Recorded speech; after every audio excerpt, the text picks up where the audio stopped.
Bonjour, c'est le troisième volet de notre série consacrée au RGPD, le règlement européen sur la protection des données personnelles. Alors après les grandes lignes du RGPD, après les démarches à mener pour les entreprises, nous allons aujourd'hui nous attarder plus précisément sur les points de conformité à prendre en compte. Notre expert, Maître François-Pierre Lany, il est avocat spécialisé en droit des nouvelles technologies. Toute première question donc, Maître, quels sont les points essentiels qu'une entreprise doit prendre en compte pour précisément être en conformité avec le RGPD? Le RGPD est très clair.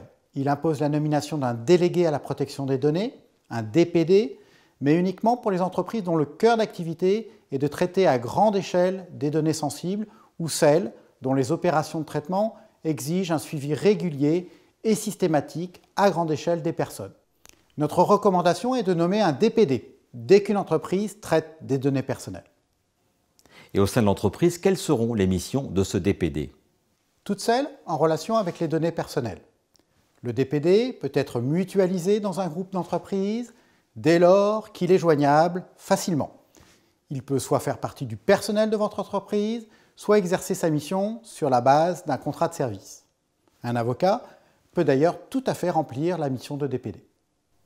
Et y a-t-il d'autres obligations auxquelles devront se soumettre les entreprises? Deux me paraissent essentielles. Tout d'abord, mettre en place une procédure de notification de violation des données personnelles. Et surtout, pouvoir réaliser une analyse d'impact sur les traitements des données présentant un risque élevé pour les droits et libertés des personnes. Et à quel niveau se situe ce risque élevé pour les droits et les libertés? Selon la CNIL, ce risque existe quand deux des critères suivants sont remplis. Lorsque le traitement effectue une évaluation ou un scoring, lorsqu'il permet une prise de décision automatique avec effet légal ou similaire, lorsque le traitement est lié à une surveillance systématique, lorsqu'il y a collecte de données sensibles, lorsque le traitement consiste à une collecte de données personnelles à large échelle, lorsque des données sont croisées, lorsque les personnes dont les données sont traitées sont vulnérables, comme des patients, des personnes âgées ou encore des enfants. Lorsque le traitement est lié à l'usage d'une nouvelle technologie, également lorsque le traitement peut aboutir à l'exclusion du bénéfice d'un droit ou d'un contrat. J'ajoute que les entreprises employant plus de 250 personnes doivent obligatoirement tenir un registre des traitements. Et si vous deviez, Maître, nous dresser le portrait idéal de l'entreprise, celle qui est en conformité complète avec le règlement, à quoi ressemblerait cette entreprise? C'est l'entreprise qui respecte tous les points dont on vient de parler. Elle traite des données personnelles à minima, c'est-à-dire seulement celles nécessaires au traitement. Elle a une politique de gestion du consentement et des droits de l'individu. Elle maintient un registre complet des traitements mis à jour. Tous les salariés sont sensibilisés à des périodes régulières. Et dans chaque projet de création, de commercialisation, d'innovation ou encore de gestion, la problématique de la protection des données est gérée en amont.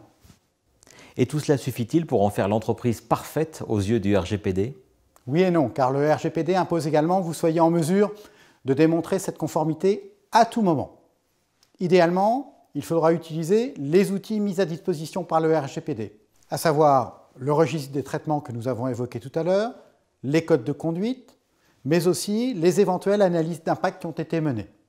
L'entreprise en conformité, c'est aussi celle qui a été à même de créer des processus internes pour gérer les failles, notamment par la mise en place d'outils informatiques qui assurent précisément la protection des données.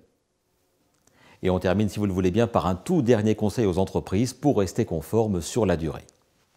La formation et la sensibilisation de l'ensemble du personnel est, à mon sens, un excellent moyen de pérenniser la conformité. Je conseille également la mise en place de fiches pratiques à destination de chaque service de l'entreprise. Enfin, une entreprise ne doit jamais hésiter à s'entourer de professionnels. D'où l'intérêt, comme toujours, d'avoir recours au conseil d'un expert.